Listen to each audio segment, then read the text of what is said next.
আওয়ামী লীগ আমলে কোনো কিছু যদি করেও থাকে ভালো, এটা এখন করবে না। আর রাষ্ট্রীয় পৃষ্ঠপোষকতা থাকলে যেটা হয় কি, অন্যরা একটু সুযোগ পায়, তখন উৎসাহ পায়। কালচার বলছিলেন, আমাদের আসলে সংস্কৃতি চর্চা কি এই মুহূর্তে হচ্ছে বাংলাদেশে? ওই সংস্কৃতি যেটা না, সংস্কৃতি চর্চা তো আরো হুমকির মুখে পড়ছে, আরো হুমকির মুখে পড়ছে না?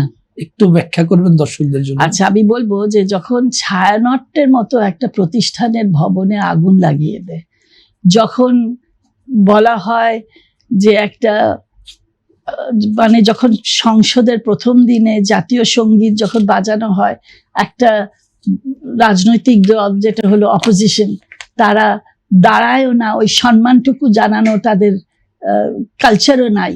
এটা তাদের সংস্কৃতি, অপসংস্কৃতি। সেই জিনিসটা মানে কিভাবে আমরা বলবো?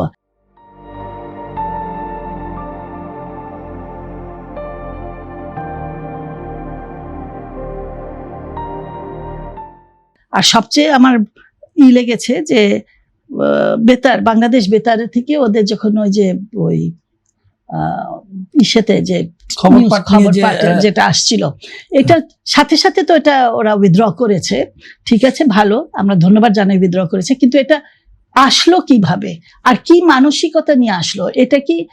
এটা নিশ্চয়ই যখন উইথড্র করেছে, এটা আমি বলবো যে সরকারের নীতিতে ছিল না।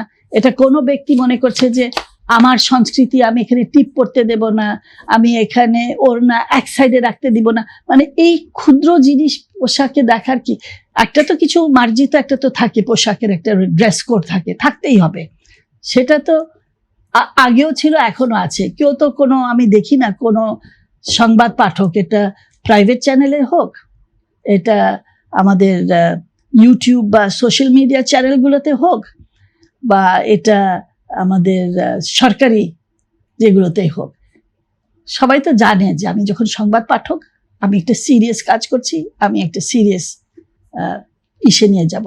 সেখানে আমার পছন্দ মতো কি ধরনের পোশাক হবে কি হবে না, এটা বলার মানসিকতা যখন থাকে, আর সেটা একটা অফিসিয়াল অর্ডার হিসাবে চলে আসে, এটা মানসিকতা বোঝায় যে আমাদের সংস্কৃতি কোন দিকে যাচ্ছে।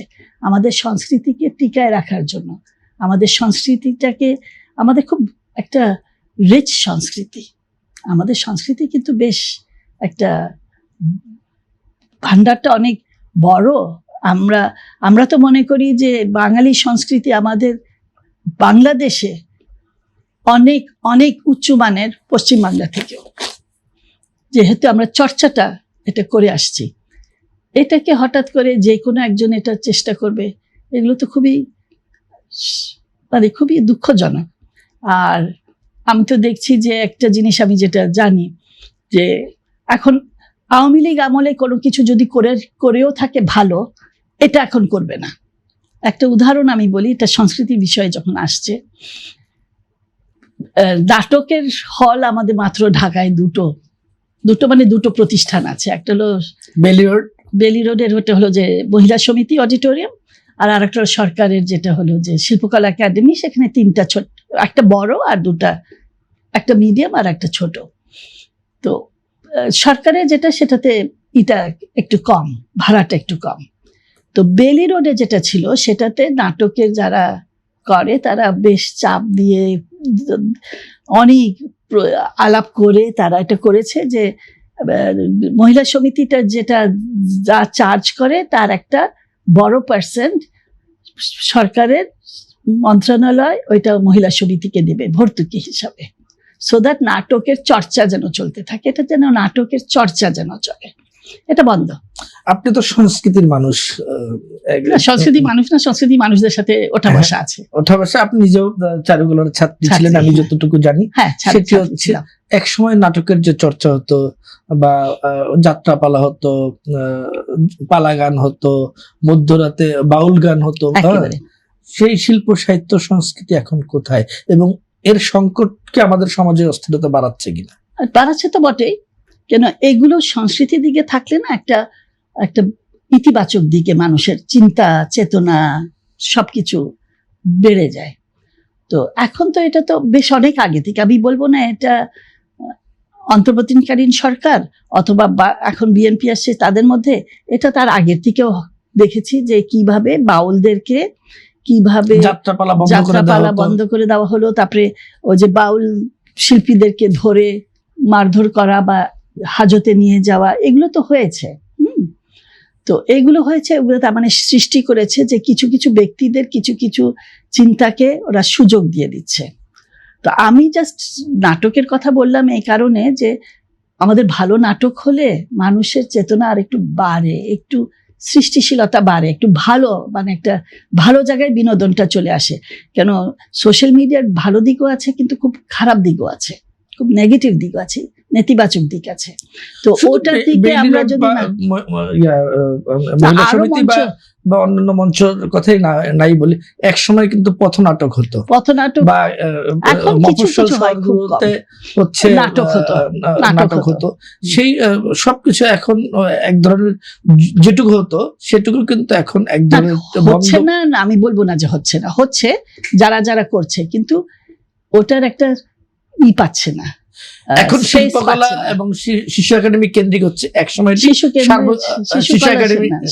একাডেমিতে বেশি, শিশু একাডেমিতে মেলা হচ্ছে, এমনি গান টান হচ্ছে, নাটকগুলা হচ্ছে না। হ্যাঁ, কিন্তু এখন সারা বাংলাদেশে শিল্পকলা একাডেমি চর্চাটা সীমাবদ্ধ হয়ে যাচ্ছে। হ্যাঁ, শিল্পকলা একাডেমি কিন্তু প্রত্যেক বড় জেলাতে আছেই, এবং ওখানে কিন্তু বেশ কাজ হচ্ছিল, সেগুলো আবার চালু করতে হবে। আমি সেই কথাটা বলিনি, আমি যেটা আপনাকে মনে করাতে চেয়েছি সেটি হচ্ছে আগে বিভিন্ন সামাজিক সংগঠন, নাটকের দল, প্রত্যেকটা জেলা পর্যায়ে উপজেলা পর্যন্ত 50টা শিল্প সাহিত্য সংস্কৃতি চর্চার নানা ধরনের সংগঠন থাকতো।